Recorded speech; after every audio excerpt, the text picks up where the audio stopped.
કોળી સમાજના યુવાન નવનીત બાલધિયા પર હુમલાને 23 દિવસ થયા। 23 દિવસમાં કયા પ્રકારનો ઘટનાક્રમ રહ્યો છે અને આ 23 દિવસમાં શું થયું છે આજે અમે આપને જણાવવા જઈ રહ્યા છે। અને જે મુજબ કોળી સમાજના યુવાન પર હુમલાનો આ કેસ છે, અત્યાર સુધીમાં કોની ધરપકડ કરવામાં આવી છે, નામ અમે આપને જણાવી રહ્યા છે।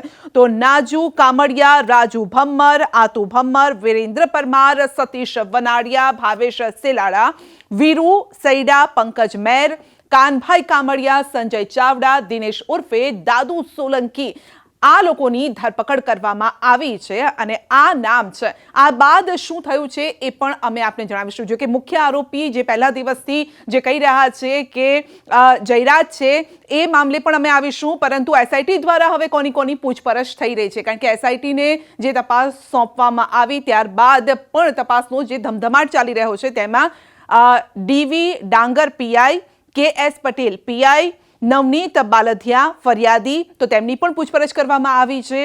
ચેતન સોની, રામભાઈ વાડા અને જયરાજ આહિર જેને સમન્સ પાઠવવામાં આવ્યું ને આજે જયરાજ પહોંચ્યા હતા એસઆઈટી સમક્ષ અને તેની પૂછપરછ કરવામાં આવી છે। હવે પૂછપરછમાં શું પૂછાઈ હોઈ શક્યું છે, કયા સવાલો હોઈ શકે છે તેની પણ વાતચીત કરીશું, પરંતુ એસઆઈટી તપાસમાં જે છે તે જે ટીમ છે તે ખાસ તકેદારી રાખી રહી છે, કારણ કે આ જે મુદ્દો છે સેન્સિટિવ માનવામાં આવ્યો છે। પહેલા દિવસથી આપને ખ્યાલ હશે કે જ્યારે હુમલો થયો ત્યારથી જ કોળી સમાજ એક થયો હતો, ગાંધીનગર સુધી પ્રયાણ કર્યું હતું અને તુરંત જ પછી સરકારે પણ નિર્ણય લેવો પડ્યો કે એસઆઈટીનું ગઠન કરવામાં આવશે। એટલે ત્યાંથી જ ખબર પડે છે કે આ જે મુદ્દો છે એ કેટલો સેન્સિટિવ છે અને સિરિયસ છે।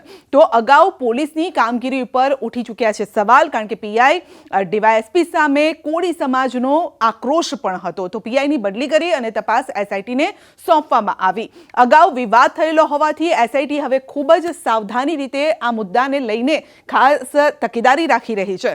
તો ફોન કર્યો હતો, એણે જો હુમલો કર્યો એવું માનવું કાયદાકીય રીતે અયોગ્ય છે તેવું માનવામાં આવી રહ્યું છે અને કાયદો ધારણા શંકાના આધારે નહીં પરંતુ પુરાવાના આધારે કામ કરે છે, કારણ કે એકદમ બારીકાઈથી આ મુદ્દાને જોવામાં આવી રહ્યો છે, કોઈ પણ કડી રહી ન જાય તેનું ખાસ ધ્યાન રાખવામાં આવી રહ્યું છે। આ ઉપરાંત ગુનેગાર ઠેરવવા માટે પુરાવા હોવા જરૂરી છે અને પુરાવા પણ યોગ્ય પુરાવા હોવા જરૂરી છે। ફરિયાદીએ 15 પુરાવાઓ સોંપ્યા હોવાનો દાવો કર્યો છે, જે ન્યૂઝ 18 ગુજરાતી સમક્ષ પણ દાવો કર્યો છે અને તેમનું ખાસ જે ઇન્ટરવ્યૂ લીધું તેમાં પણ તેમણે કહ્યું છે કે મેં 15 પુરાવા સોંપ્યા છે અને સચોટ એ પુરાવા છે તેઓ છાતી ઠોકીને કહી રહ્યા છે। તો એસઆઈટી દ્વારા પકડાયેલા આરોપીઓના નિવેદન પણ લેવાયા છે। તો મોબાઈલ ફોન એફએસએલ માટે મોકલાયા હોવાની ચર્ચા ચાલી રહી છે। અનેક લોકોની પૂછપરછના આધારે તલસ્પર્શી તપાસ આ થઈ રહી છે, એટલે કે એસઆઈટી આ અંગે સચોટ રીતે તપાસ પણ કરી રહી છે। હવે જયરાજ આહિરને કયા સવાલ કરાયા હોઈ શકે છે, સમન્સ પાઠવવામાં આવ્યું, એસઆઈટી સમક્ષ હાજર થયા અને કયા સવાલો હોઈ શકે છે એ અમે આપને જણાવી રહ્યા છે।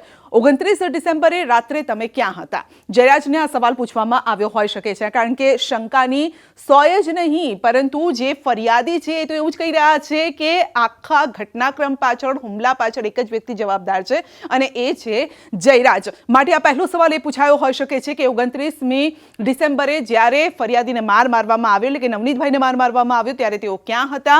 29 ડિસેમ્બરે તમારી સાથે કોણ હતું? આ સાથે શું નવનીત બાલધિયાને તમે ફોન કર્યો હતો? કારણ કે તેમણે કહ્યું ને કે મને ફોન કર્યો હતો, મળવાનું કહેતા હતા અને જે રેકોર્ડિંગ પણ આપણી સામે આવ્યું હતું, માટે આ સવાલ પણ પૂછાયો હોઈ શકે છે। નવનીત બાલધિયાને કેટલી વખત ફોન કર્યો હતો એ પણ પૂછાયો હોઈ શકે છે, કારણ કે અલગ રેકોર્ડિંગ સામે આવ્યા, અલગ પુરાવાની રીતે તેને જોવામાં આવી રહ્યા છે, ત્યારે આ સવાલ પણ પૂછાયો હોઈ શકે છે। નવનીત બાલધિયાને આ પહેલા તમે ઓળખતા હતા કે નહીં, કે પછી આ ઘટનાક્રમ થયો ત્યારબાદ જ તેઓ પ્રકાશમાં આવ્યા છે? તો નવનીત બાલધિયાનો નંબર ક્યાંથી મળ્યો હતો આ પણ એક મહત્વનો સવાલ હોઈ શકે છે। તો આ તમામ એવા સવાલો છે કે જે એસઆઈટીએ જયરાજને પૂછ્યા હોઈ શકે છે। આ ઉપરાંત પણ બીજા પૂછ્યા હશે, પરંતુ મુખ્ય આ સવાલો અમને જોવા મળી રહ્યા છે। તો આ કેસ હવે કઈ રીતે આગળ વધી રહ્યો છે, કારણ કે ફરિયાદી કહી રહ્યા છે ન્યૂઝ 18 ગુજરાતી સમક્ષ જ તેમણે કહ્યું હતું કે જો આ અંગે યોગ્ય તપાસ નહીં થાય, તપાસમાં તેમને કદાચ કંઈક એવી શંકા જશે તો કોળી સમાજ આંદોલન કરશે અને જેને લઈને જ આ તમામ જે છે એસઆઈટી ખાસ તેને લઈને અત્યારે તલસ્પર્શી આ તપાસ પણ કરી રહી છે. તો ફોન પર નવનીત બાલધિયા સાથે શું વાતચીત થઈ હતી આ સવાલ પણ પૂછાયો હોઈ શકે છે જયરાજને.